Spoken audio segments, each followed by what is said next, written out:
Shadylikeatree here, and welcome into Reminiscing with Shady, episode 84. This is Rollercoaster Tycoon 2. Rollercoaster Tycoon 2 was released in North America on October 15th, 2002. It was developed by Chris Sawyer Publications and published by Infogames.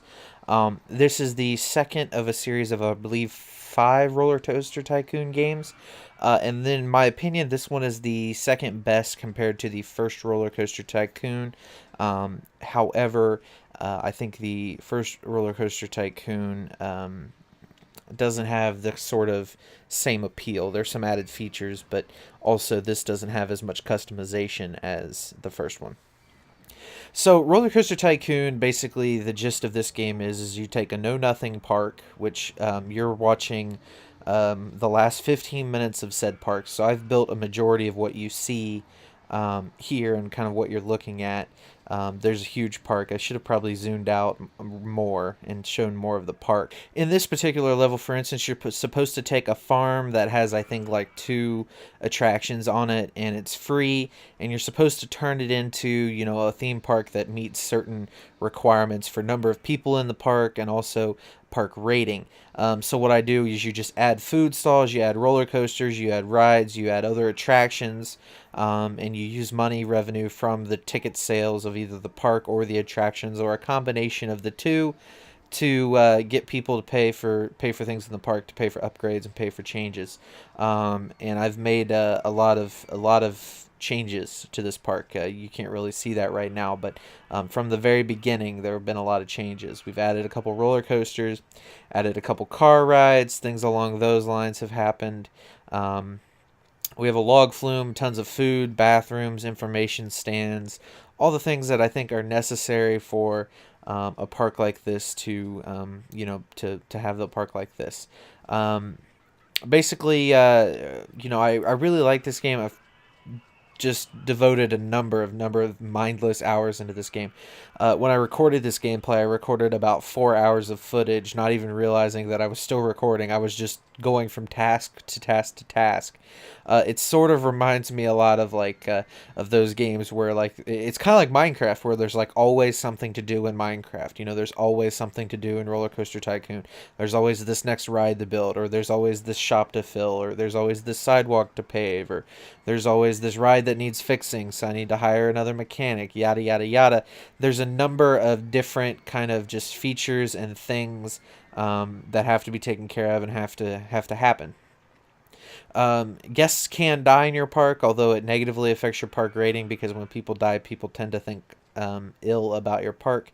There are also a number of different rides. Just here, you can see a roller coaster. You see the cotton candy down there in the bottom center, the soda machine, the information booth, the first aid stand, which was a new addition. There's the swing arm thing, and we're moving over here. You're going to see some of the other rides. I'm glad I got you guys a different view when I recorded this. We have the merry-go-round, the slide, the Ferris wheel, bumper cars. We have all kinds of stuff, and I think I might actually be about to put in a nice roller coaster, if I'm not mistaken. No, I already did it. Never mind. But yeah, what I've done here is just kind of made the park better, because when I first started, it had the little boat ride up there in the right hand corner, and that was about all the rides it had. And so since then, I've added all this other stuff. I added that sandcastle maze that you see right there. I added the roller coaster, added signs, matched the sign colors, added all the food and things like that. One of the things that I used to do with this game is I would just play it for hours upon hours upon hours on end, really not stopping unless I had somewhere else to be or something else to do. This was my WoW. This was my first game that I really and truly devoted mindless, endless hours into, because, well, for one, I had no reason not to, and two, to me, it's just always really fun to kind of be in control of things and kind of build things the way you want. And the ride down here at the bottom with all the cars on it, that was my own custom ride.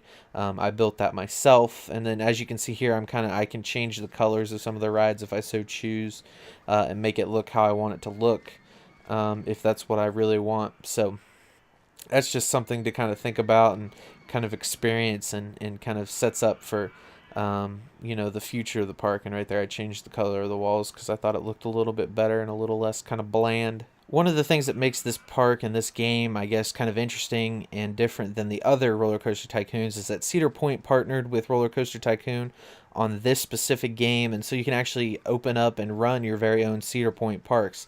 I think Texas is one of them. I think there's like one in Virginia and one in Florida and other places. So you're actually able to manage and take care of your own park and kind of build it and change it the way you want to build it and change it. So if there's a ride you don't like in the real life park, you can get rid of it. If there's one you want to keep, you can keep it. Things along those lines.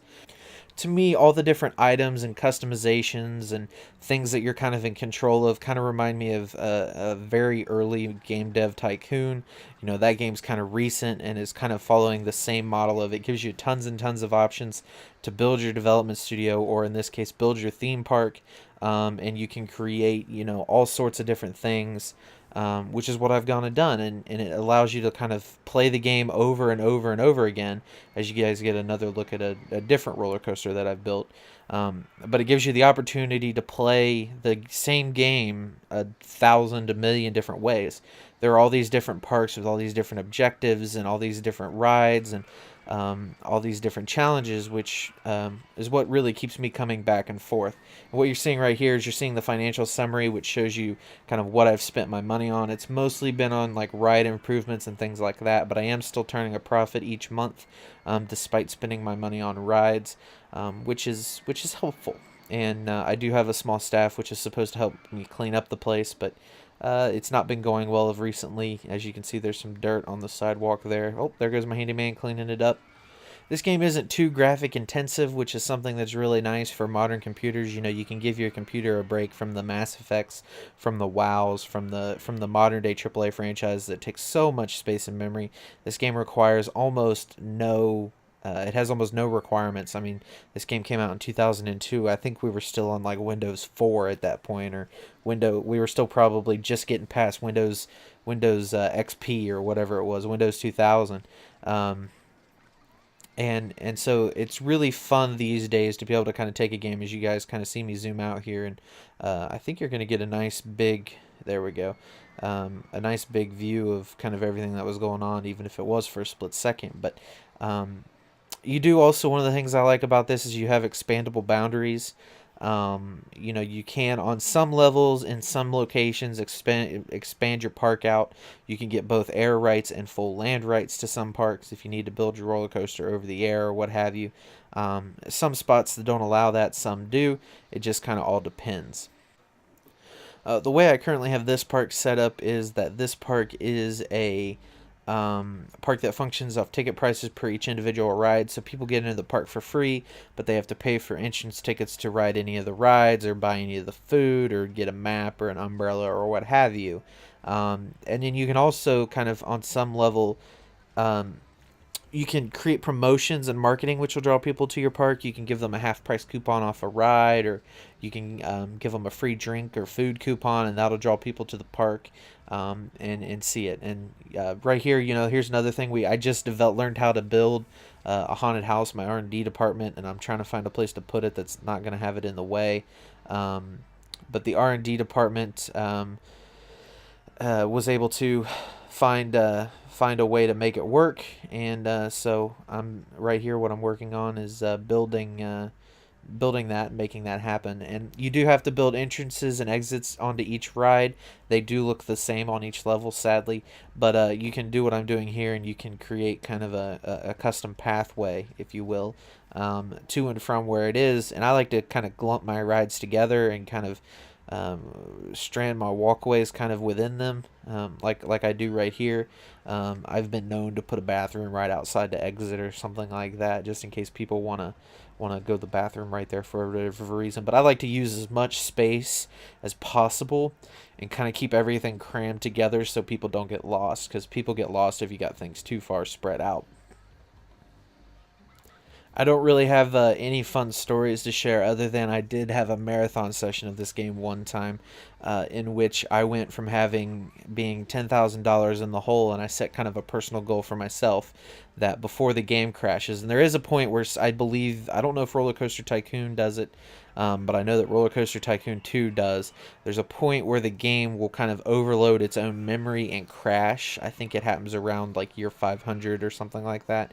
But my goal was to raise $1,000,000 and be able to have $1,000,000 in the bank. And so I spent a big bunch of money, went way in debt, put all my rides up, got out of debt, bought a big bunch more rides, and just started just cranking it out, trying to get trying to get $1,000,000. And I did get there, but it took forever. I spent so many hours on that save, and then like literally the day that it happened, I went to take a picture of it with the camera to show everyone, hey, I made $1,000,000 in Rollercoaster Tycoon, and the computer crashed and we lost all the memory from it. And I was kind of really sad about that, but at the same time, I needed a life too. I think I needed to stop spending all my time and investing all my time in Rollercoaster Tycoon 2.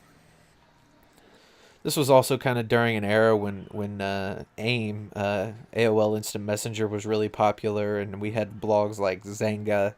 And this was kind of about the time I think MySpace started to take off and things along those lines. But yeah, it was a fun time, I guess, to play this game and have this game kind of in my life. You know, this one came out in 2002. I also played the first one prior to it.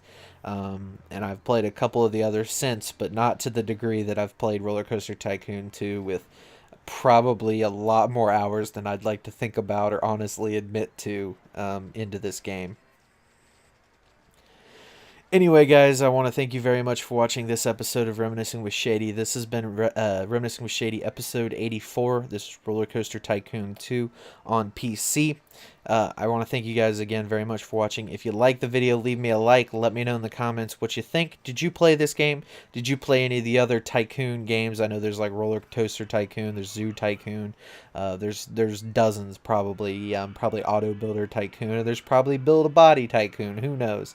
But I'm just curious to see if any of you guys have played this game or played others, and I want to see and hear your experiences with them. So anyway, thanks again for watching, guys. I will see you next week for episode 85 of Reminiscing with Shady. In the meantime, guys, DFTBA, and have a good one.